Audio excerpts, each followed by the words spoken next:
Hi, welcome back. It's that political dude, and if you have been following the news, you would probably be very informed about the Israeli-Palestinian conflict. Israel seems to be entrenched in the war with Hamas, is invading Lebanon, and all the media talk points from both sides seem very over-repeated and cliché. The Palestinians are sick of the oppression by Israel, and the Israelis are maintaining that its rules are necessary to combat terrorists and maintain its security. If I get a dime every time I hear both sides parroting the same points, that political dude will probably be able to acquire Elon Musk. But back to the main topic. Israel might have an arms advantage over these hostile forces for now, but it is definitely losing in the information war. Support for the Israelis have plummeted to a new low. We're seeing increased hostilities from misguided university students all over the West, and some of which are now pressuring their government to end or weaken their support for Israel.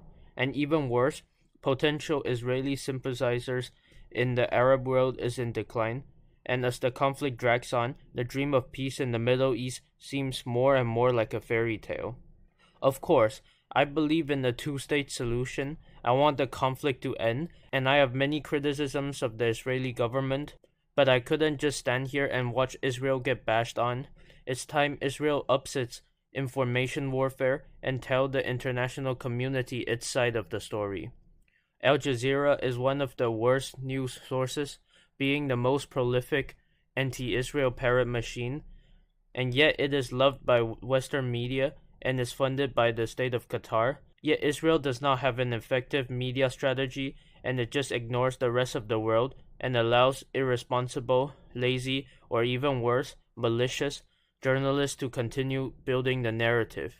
The official statements released by the Israeli government is lame, and it has been heard too many times.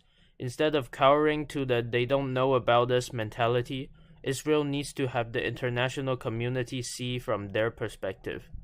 A tribe persecuted for centuries and now surrounded by enemies who are not only attacking them but also demonizing them. Most normal people in Israel are not genocidal, nor are they colonial. They are returning to their homeland, and now they are defending their homeland. One key policy failure is the framing of the Israeli invasion of Lebanon. Politicians from all over the West have condemned the invasion as excessive, but they believe it to be part of Netanyahu's hawk-like agenda. But to be honest, barely anyone is reporting on the Hezbollah's year-long shelling of northern Israel, which is the reason Israel is invading. These types of harassment are not okay, and Israel could have shaped the narrative as a defensive war instead of an invasion, and have the international community's backing to restore security and allow the people of northern Israel to return to their homes. Not everyone in Lebanon likes Hezbollah, and not everyone in Gaza likes Hamas. Instead of giving these people a unified goal to hate Israel, it needs to show them clearly that Israel is only against these terrorist organizations and that it cares about them, and that it would even make their lives easier if they collaborate with Israel to finish off these menaces. At times like this, it is important for the international community to see clearly who is the victim and who are the aggressors. People can talk about the Nakba, but not about the Jewish expulsion from the Arab world. People can talk about the Palestinians, but not the 3 million Arab Israelis who enjoy equal rights.